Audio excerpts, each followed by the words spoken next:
लेकिन वो प्रॉफिट कैसे डिटरमाइन करेगा जब तक उसको कॉस्ट का पता नहीं होगा, राइट?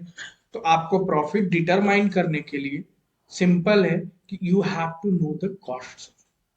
बिना कॉस्ट के आप प्रॉफिट नहीं डिटरमाइन कर सकते हैं as a producer, as a supplier. और उसके लिए आपको ये चैप्टर पढ़ना है कॉस्ट ऑफ प्रोडक्शन, या आपको जो कॉस्ट का नाम दिया गया है सर। क्या हो गया इसको, यहीं पे अटक गया क्या? ऐसे कौन कर रही थी भाई? इसमें हो क्या रहा है? अच्छा यहाँ से। तो अभी हमने बात की कि कॉस्ट की जरूरत क्यों पड़ती है आपको बिजनेस में। सिंपल है, कॉस्ट का एक ही गोल गोल है जिंदगी का, टू मैक्सिमाइज द प्रॉफिट। अगर किसी चीज का आप कॉस्ट जानोगे तभी आप उससे प्रॉफिट कमा पाओगे। सोचो, अगर मेरे पास एक कैलकुलेटर है, इस कैलकुलेटर का दाम 150 रुपये है, तो ऑब्वियसली बेचने वाला इसका कॉस्ट जानता होगा, उसमें प्रॉफिट ऐड करके ही बेचेगा। अगर उसको कॉस्ट पता ही नहीं तो कुछ में भी बेच देगा। अगर एक रिटेलर के पास भी जाओ तो वो कितने का खरीदता है उस पे ऐड करके तब वो बेचे। कॉस्ट कितने टाइप के होते हैं आपको पढ़ाया गया था, याद है? दो टाइप के, एक्सप्लिसिट कॉस्ट और इम्प्लिसिट कॉस्ट। एक्सप्लिसिट कॉस्ट क्या होता है सर? वैसा कॉस्ट जिसके लिए आप कुछ न कुछ पेमेंट कर रहे हो। बड़ी सिंपल सी बात है, जैसे आपने रॉ मटेरियल परचेज किया सर, उसके लिए आप जो पेमेंट कर रहे हो that is the explicit cost. लेकिन जिंदगी एक्सप्लिसिट कॉस्ट पे खत्म नहीं हो जाती है बेटा। There is one another cost that is known as implicit cost. क्या होता है? ये मोहब्बत की तरह होता है, दिखता नहीं है सर लेकिन होता जरूर है। यहाँ पे आपके पास से पैसा नहीं जा रहा है सर, लेकिन फिर भी ये कॉस्ट का पार्ट है सर। जैसे आपने एक बिल्डिंग बना रखा है, दादाजी से आपको बिल्डिंग मिला, उस बिल्डिंग में आप फैक्ट्री शुरू कर दिए सर। अगर आप वही फैक्ट्री, अगर आप वही सेम फैक्ट्री सेम एरिया का किसी बंदे से लेते तो यू हैव टू पे 50,000 रेंट सर। लेकिन दादाजी का है तो कोई 1 रुपया नहीं लग रहा है। तो क्या कॉस्ट ऑफ प्रोडक्शन में उसको इंक्लूड नहीं किया जाएगा? किया जाएगा सर, बिल्कुल किया जाएगा।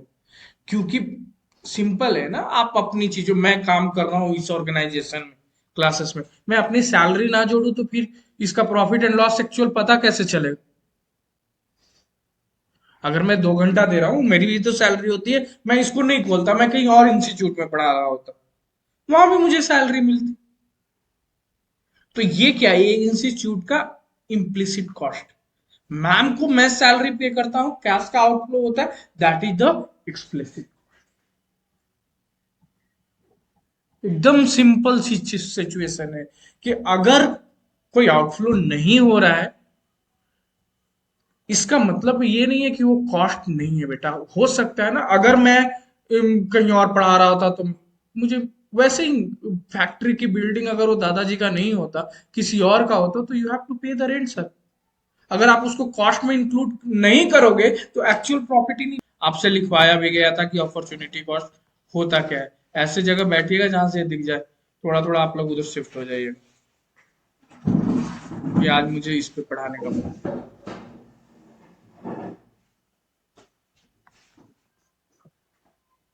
दिख रहा है आपको? अपॉर्चुनिटी कॉस्ट क्या होता है?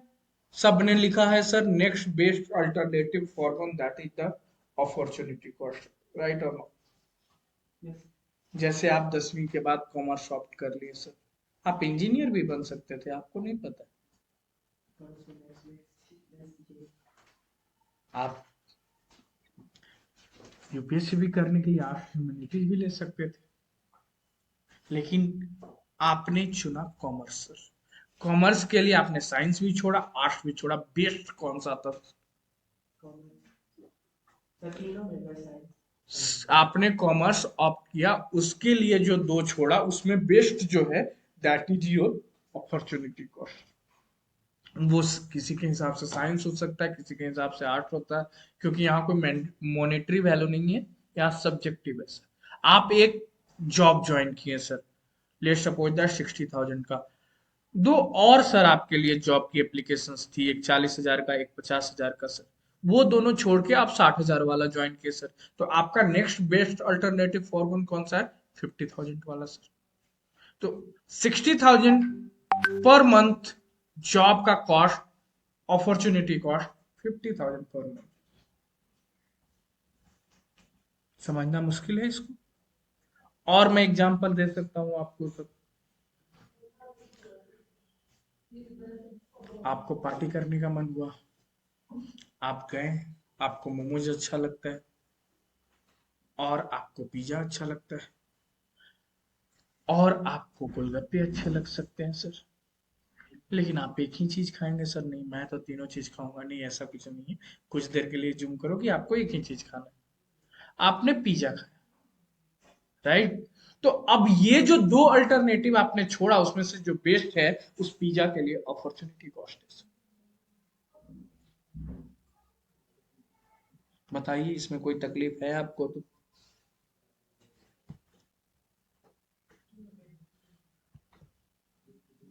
फिर हमने बातें की थी कि कॉस्ट को दो हिस्सों में बांटा जाता है, फिक्स्ड कॉस्ट और वेरिएबल कॉस्ट।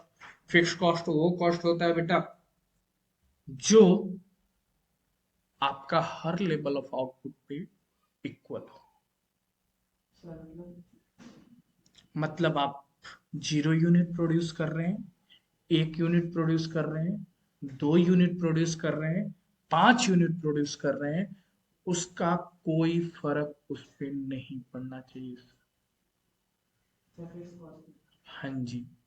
आपने अगर रेंट पे प्रॉपर्टी, मैं इस इंस्टीट्यूट की ही बातें करता हूँ कि सर इसका रेंट वटेवर है, 5 बच्चा बैठे, 50 बच्चा बैठे, एक बच्चा भी नहीं बैठे, I have to pay that amount to the landlord. Sir वो फिक्स्ड कॉस्ट है। और बहुत सारे एग्जांपल्स हो सकते हैं। वेरिएबल कॉस्ट क्या है सर? जो हर लेवल ऑफ आउटपुट पे सर बढ़े घटे वट एवर द केस, लेकिन लेवल ऑफ आउटपुट के बेसिस पे वैरी हो सर। जैसे लेबर, अगर मुझे 10 यूनिट बनाना हो तो उसके हिसाब से लेबर रिक्वायर्ड होगा, 1 यूनिट बनाना हो तो उसके हिसाब से लेबर रिक्वायर्ड होगा सर।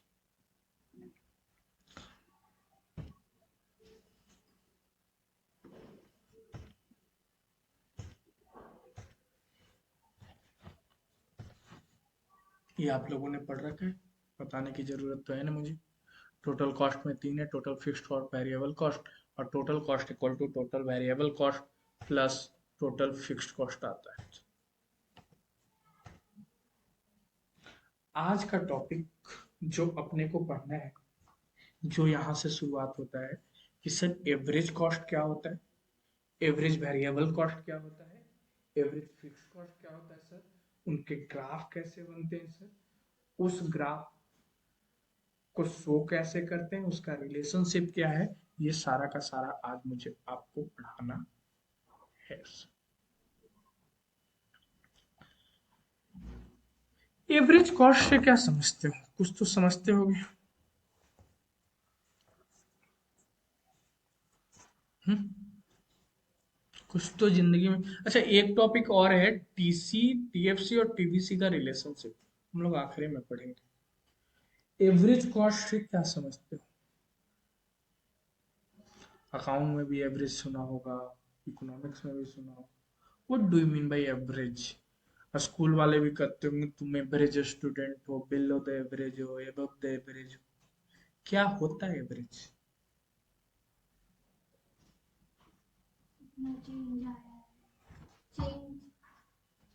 और मार्जिनल क्या होता है दीदी?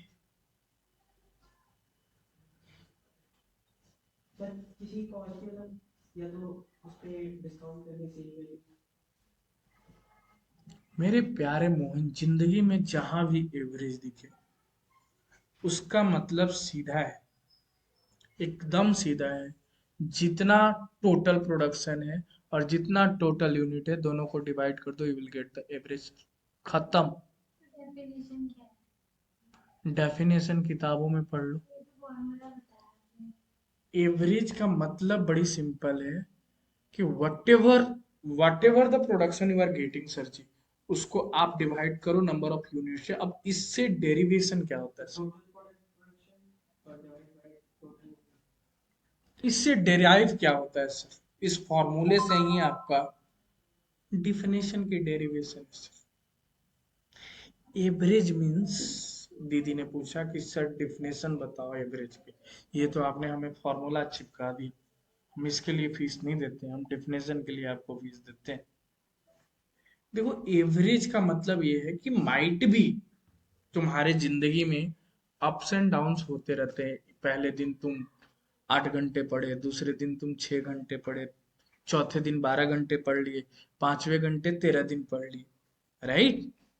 लेकिन सब जो एवरेज होता है ना, टोटल को कोलाइड करके डिवाइड करके, यानी कि तुम ऑन एन एवरेज हर दिन कितना पढ़ रहे हो। 10 दिनों का आपने निकाल लिया, उसको टोटल करके डिवाइड कर दिया। जैसे इंडिया का पर कैपिटा इनकम डिसाइड होता है, अंबानी साहब कमाते हैं, कमाने से ज्यादा उड़ाते हैं, मतलब धंधा पानी उनके इतना किसी का नहीं, एक हमारा। और जब पर कैपिटा इनकम निकलता है तो पूरे इंडिया के लोगों का इनकम को ऐड करके नंबर ऑफ पॉपुलेशन से डिवाइड कर दिया जाता है सर।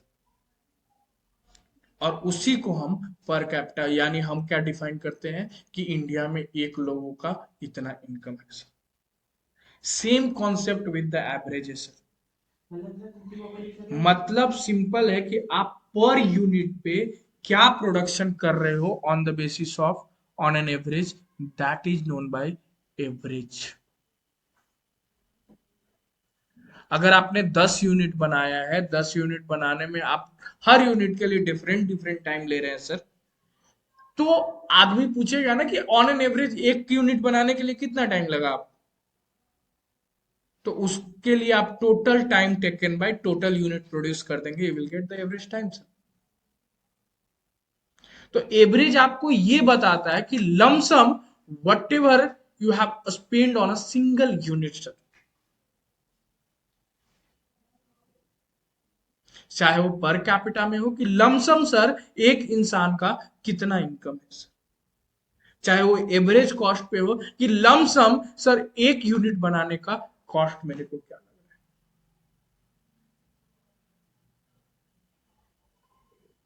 क्लास का एवरेज मार्क्स कैसे निकाला जाता है, टोटल जितने बच्चों का मार्क्स आया ऐड करके divided by total number of student. तो उसमें क्या बताया जाता है कि मोटा मोटा इस क्लास का हर बच्चे ने इतना परफॉर्म किया, माइट भी उसमें से दो फेल भी हो, माइट भी दो 95 99 वाले भी हो, बट एवरेज तो वैसे ही निकाला जाता है ना। और एवरेज के बेसिस पे ही पूरे पॉपुलेशन को जज किया जाता है।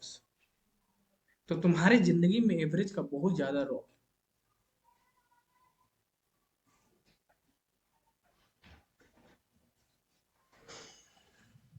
देखो सामने तुम्हारे स्क्रीन पे, average cost can be determined by the firm, determined by dividing the firm cost by the quantity of output it produce।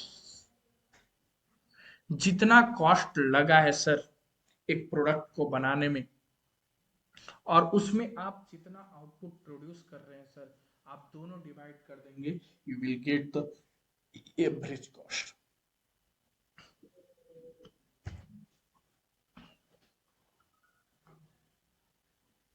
Average cost sir हर एक यूनिट का कॉस्ट है सर, एकदम सिंपल लैंग्वेज में बोले तो हर एक सिंगल यूनिट का कॉस्ट है सर आपका एवरेज कॉस्ट।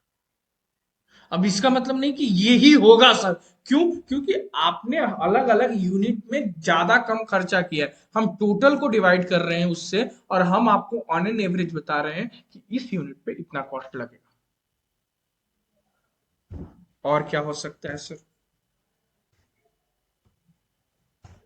एवरेज कॉस्ट को भी दो हिस्सों में बांटा गया है सर, एवरेज टोटल कॉस्ट। अच्छा average cost and average total cost are same, कभी भी कंफ्यूज मत हो। इनके दो हिस्से हैं सर, एवरेज फिक्स्ड कॉस्ट और एवरेज वेरिएबल कॉस्ट। मैं सारा राइट डाउन कराऊंगा तो तुम तकलीफ ना लो कि इसमें छोटा दिख रहा है बड़ा दिख रहा है, नहीं दिख रहा है, डोंट वरी, तुम हमारी लेक्चर पे ध्यान दो। अब एवरेज फिक्स्ड कॉस्ट क्या होता है सर, ये तो आपका फॉर्मूला है, average total cost equal to क्या होता है एवरेज फिक्स कॉस्ट? आपको पता है कोई भी कॉस्ट आपके बेसिस पे डिटरमाइन होता है, फिक्स कॉस्ट और वेरिएबल कॉस्ट। जब उस फिक्स कॉस्ट को आप नंबर ऑफ क्वांटिटी से डिवाइड कर देंगे, you will get the average fix cost sir. लेकिन मजे की बात बताऊं, फिक्स कॉस्ट हर यूनिट पे सेम होता है सर, लेकिन एवरेज फिक्स कॉस्ट नहीं होता सर। एवरेज फिक्स कॉस्ट हर यूनिट पे सेम नहीं होता है। दूसरा उल्टा मैं बताता हूँ, एवरेज वेरिएबल कॉस्ट क्या होता है sir? Variable cost divided by quantity. Same वहां फिक्स कॉस्ट को डिवाइड कर रहे थे क्वांटिटी को, यहाँ पे वेरिएबल कॉस्ट को डिवाइड कर रहे थे क्वांटिटी। सर अगर आपका एवरेज वेरिएबल कॉस्ट भी पर यूनिट सेम नहीं था या नहीं था बताओ? अगर कॉस्ट सेम लग रहा है हर एक एडिशनल यूनिट पे, मैं फिर से बोल रहा हूँ, अगर कॉस्ट सेम है हर एक एडिशनल यूनिट पे बनाने में वेरिएबल कॉस्ट का, तो आपका एवरेज वेरिएबल कॉस्ट सेम होगा सर हर एक यूनिट पे। मतलब क्या बातें करना चाहते हो? देखो तुम्हारे बुक्स में बहुत सारे एग्जाम्पल है और उसमें जरूरी नहीं कि होगा। मैं कह रहा हूं कि अगर 2 यूनिट बनाने में 6 रुपए लग रहे हैं, तो 3 यूनिट बनाने में 9 रुपए लगेंगे, अगर फिक्स कॉस्ट वेरिएबल कॉस्ट एक यूनिट का सेम रहेगा तो। Although it is not possible कि सर हर एक एडिशनल यूनिट का कॉस्ट सेम ही हो, मार्केट वेरी करता है, चेंज भी हो, लेकिन अगर सेम रहेगा तो आपके एवरेज वेरिएबल कॉस्ट